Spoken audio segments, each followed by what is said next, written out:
copie de la Constitution des États-Unis d'Amérique. Ça va nous servir.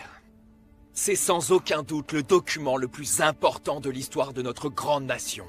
Mais en dépit de la rhétorique passionnée de Maître Kane, il est impossible d'y trouver, même en scrutant chaque page, l'expression « séparation de l'Église et de l'État ». Et oui, elle n'y est pas, je vous l'assure, car cette expression vient d'une lettre de Thomas Jefferson. C'est amusant car cette lettre s'adressait à une congrégation baptiste pour leur promettre qu'ils auraient toujours le droit de croire en leurs dogmes, sans que le gouvernement interfère. Cette expression est souvent sortie de son contexte, et tordue et manipulée jusqu'à ce qu'elle signifie le contraire. Un matin, en début d'année, ma cliente, Madame Wesley, s'est réveillée comme d'habitude. Elle s'est rendue à son poste de professeur au lycée Martin Luther King, où elle a été élue meilleure professeure de l'année. La leçon qu'elle avait soigneusement préparée pour son cours d'histoire ne prévoyait aucune mention de Dieu ou Jésus. Elle n'avait pas ostensiblement posé une Bible sur son bureau. Elle n'a pas béni ses élèves. Elle ne leur a pas demandé de prier. Non. Elle n'a fait que répondre à une question. Car après tout, il s'agit de son rôle en tant qu'enseignante. Maître Kane vous répétera de sa voix de stentor que ce n'est pas le procès de la foi. Mais c'est pourtant ce que vous devrez juger. Le droit humain le plus important, celui de croire. Maître Kane a peur. Il a peur que vous, le jury, la pierre de touche du bon sens, puissiez vous opposer à son interprétation erronée de la Constitution. Que vous puissiez comprendre que ma cliente a des droits, même si ça dérange mon confrère. Et qu'en réalisant cela, vous affirmiez comme moi que ma cliente n'est coupable d'aucune faute, qu'elle est innocente de toutes les charges retenues contre elle. Je vous remercie.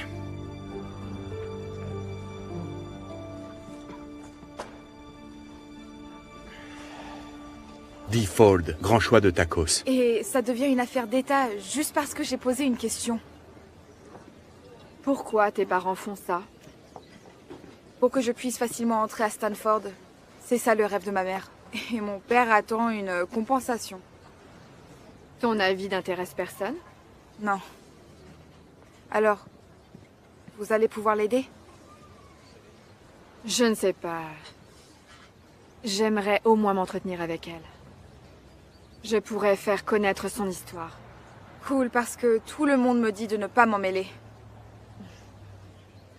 Tu obéis toujours aux ordres? Qu'est-ce que ton cœur te dit de faire?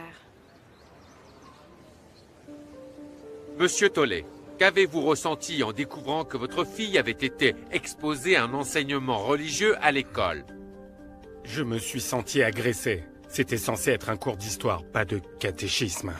Ma femme et moi sommes des libres penseurs, des rationalistes. Nous croyons à une vision non théiste du monde et c'est l'éducation que nous donnons à notre fille. Avez-vous parlé de cet incident avec votre fille? J'ai essayé, mais c'est difficile de dialoguer avec elle. Elle a 16 ans. Vous voyez ce que je veux dire. C'est déjà assez compliqué de jouer notre rôle de parents. Les enseignants n'ont pas allé à l'encontre de notre modèle éducatif. Nous attendons de l'école qu'elle n'outrepasse pas ses limites concernant ce qui est approprié. Est-ce que c'est trop demandé? Merci, monsieur Tolley. J'ai terminé. À vous, maître Handler. Je n'ai pas de questions. Témoin suivant, maître Kane. Madame Rizzo, Madame Wesley avait-elle pour habitude de parler de religion au lycée? Oui, sans arrêt. Tout le monde sait bien qu'elle est croyante. D'ailleurs, elle passait la plupart de son temps à prier, ça mettait tout le monde très mal à l'aise. Merci. Je n'ai plus de questions, votre honneur. À vous, maître Handler. Madame Rizzo, vous dites que Madame Wesley mentionnait sa foi sans arrêt.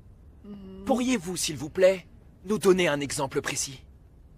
Là, vous me prenez au dépourvu, A-t-elle déjà, à votre connaissance, débuté ses cours par une prière? Non. A-t-elle déjà demandé à un professeur de prier avec elle? Non. Ou est-ce qu'elle vous a déjà invité à prier? Objection, votre honneur. Non. C'est du harcèlement. Le témoin a déjà répondu à cette question. Monsieur le juge, Madame Rizzo vient de déclarer à la cour que Grace Wesley mentionnait sa foi sans arrêt. Mais elle n'a aucun exemple à nous donner. J'essaie juste de découvrir ce qui justifie cette affirmation. Retenu. Maître Handler, passez à la question suivante. Madame Rizzo, au cours de l'enquête préliminaire dans votre lycée, vous représentiez Grace Wesley pour le compte du syndicat des enseignants. Oui. Avez-vous envisagé que votre objection à sa foi pourrait vous empêcher de bien la représenter? Objection. Spéculation. Retenu. Dieu vous garde. Attention, c'est du prosélytisme. Maître Handler, Je n'ai pas d'autres questions.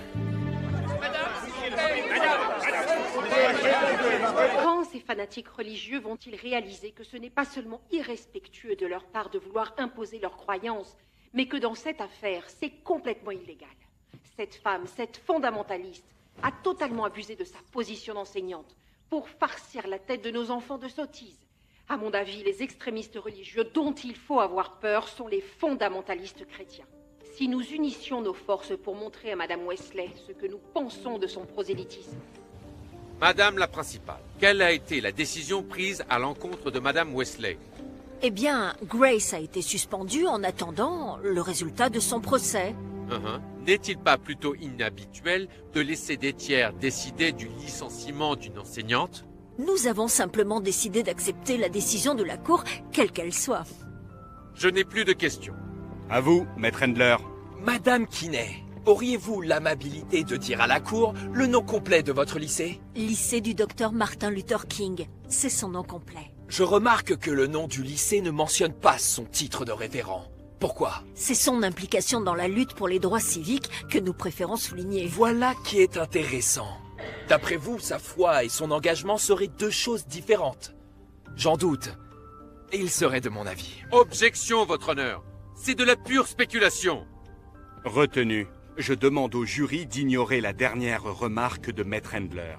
Dites-moi, avez-vous lu sa lettre envoyée de la prison de Birmingham? Oui, c'est un texte fondateur des droits civiques. Dans cette lettre, le Dr King fait de nombreuses références à sa foi. Ça ne m'a pas marqué. Je vais vous rafraîchir la mémoire. Il cite l'exemple des 3 jeunes garçons du livre de Daniel, qui furent jetés dans une fournaise par le roi Nabuchodonosor parce qu'il refusait de le vénérer. Il exhorte à agir comme Jésus, qu'il qualifie d'extrémiste de l'amour. Dans son discours du sommet de la montagne, il affirme vouloir faire la volonté de Dieu. Est-ce que ça vous revient? Oui, À votre avis, Madame Wesley, si elle l'avait décidé, aurait-elle pu présenter à ses élèves les exemples que j'ai cités? Objection, spéculation. Je ne suis pas d'accord. Rejeté. Veuillez répondre. non. S'il n'en tenait qu'à moi, elle n'aurait pas pu. Pourquoi? Parce que ces exemples font trop clairement référence à la foi. Donc il s'agit de faits.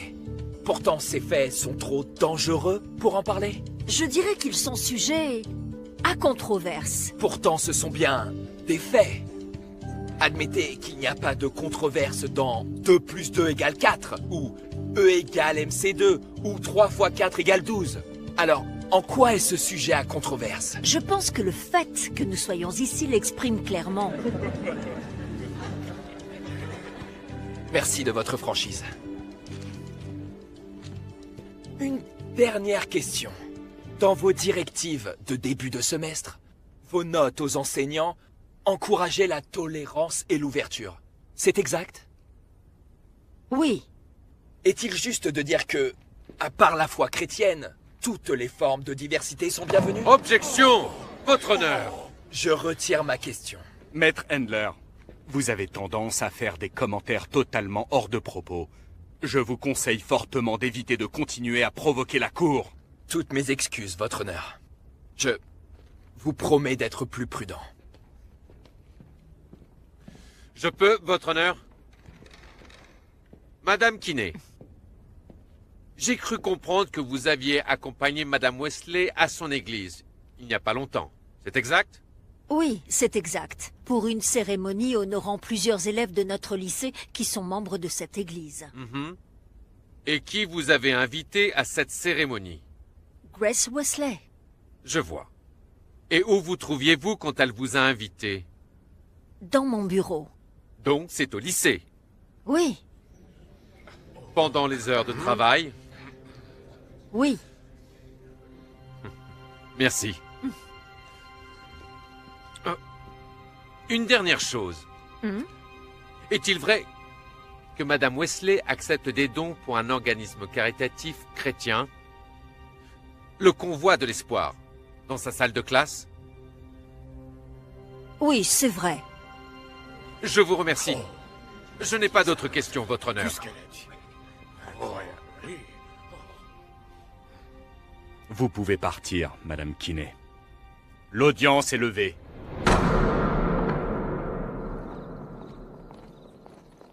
Grace, puis-je vous poser une question? Une seule. Oui. Ces gens, ils essaient de vous détruire, et pas seulement financièrement. Ça en vaut la peine? J'espère. Moi aussi.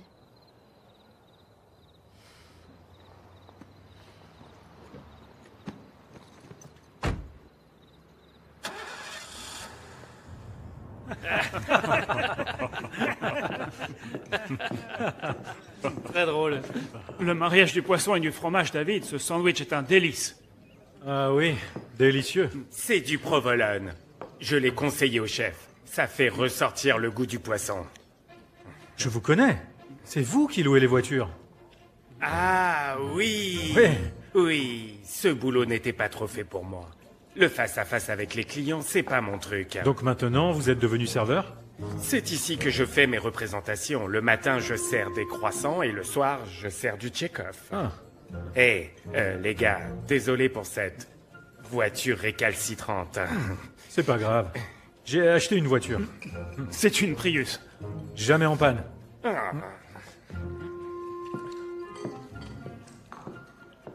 C'était bien lui. C'est dingue. Incroyable. Messieurs, je ne veux pas être un rabat-joie, mais un ami du bureau du procureur vient de m'avertir que nous étions soumis à une injonction. Nous devons leur remettre une copie de tous nos sermons des 3 derniers mois, pour un contrôle. Est-ce qu'ils ont le droit? Ils l'ont fait à Houston.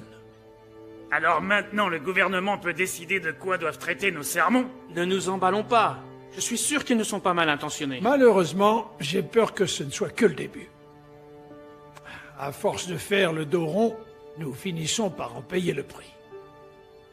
N'oublions pas la majorité silencieuse. Elle existe, mais elle a besoin qu'on lui donne un combat à mener. Oui, on subit des pressions, mais avec le temps, tout rentrera dans l'ordre. Pardonne-moi, mais je crois que tu te trompes. Je suis juré dans une affaire qui concerne ces problèmes.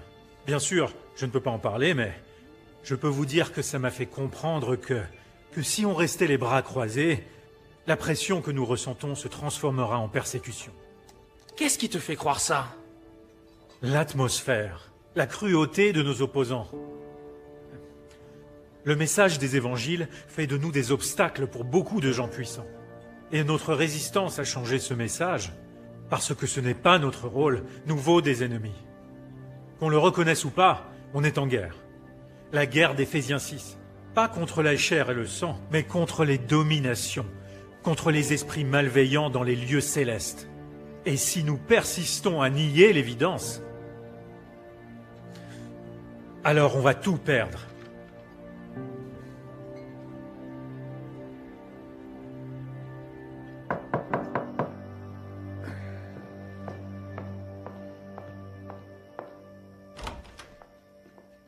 J'ai amené un festin chinois et une tonne de dossiers.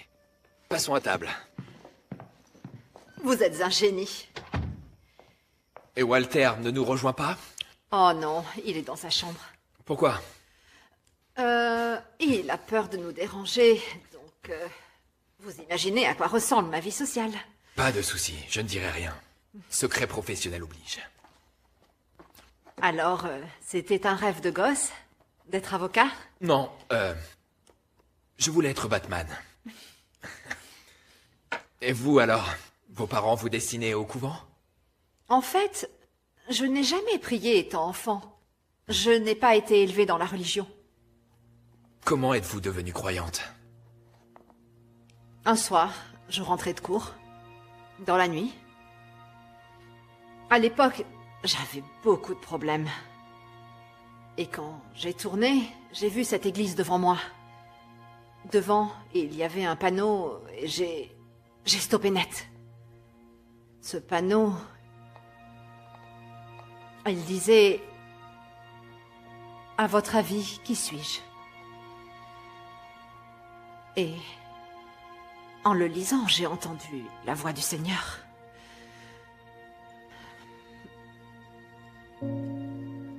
Cette question m'a hantée pendant des jours. Donc, ça a été le début d'un voyage qui a duré jusqu'à ce que je trouve la réponse.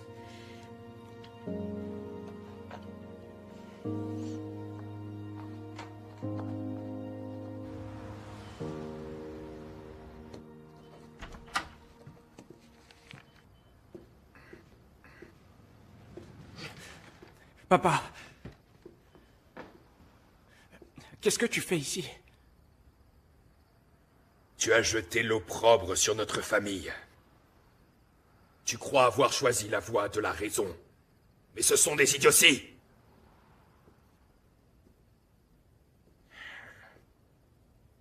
Allez, tu rentres avec moi. Mais Dieu... Obéis-moi. Et arrête de parler de ton Dieu comme s'il existait. Mais il existe. Où que se pose mon regard, je vois clairement des preuves de son existence. Si tu acceptais d'ouvrir les yeux, tu le verrais. Insolent!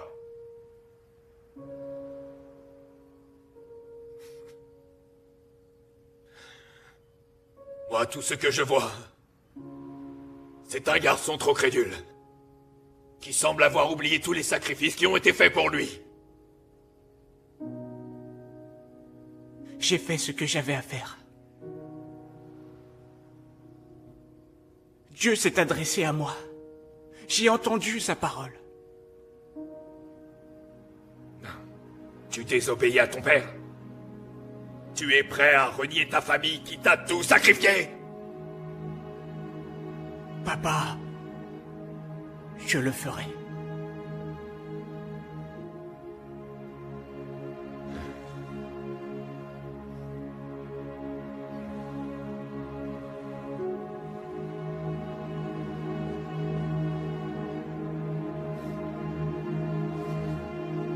Dans ce cas, oublie-moi.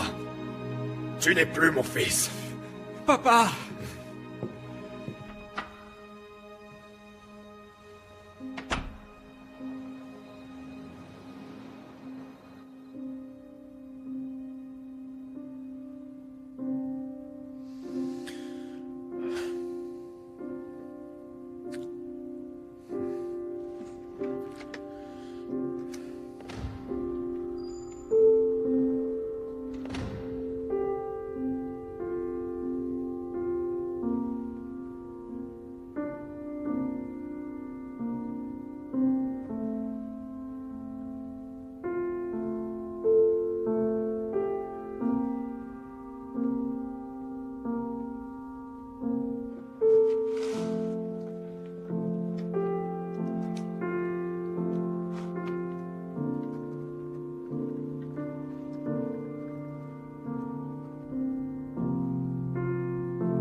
Et voilà.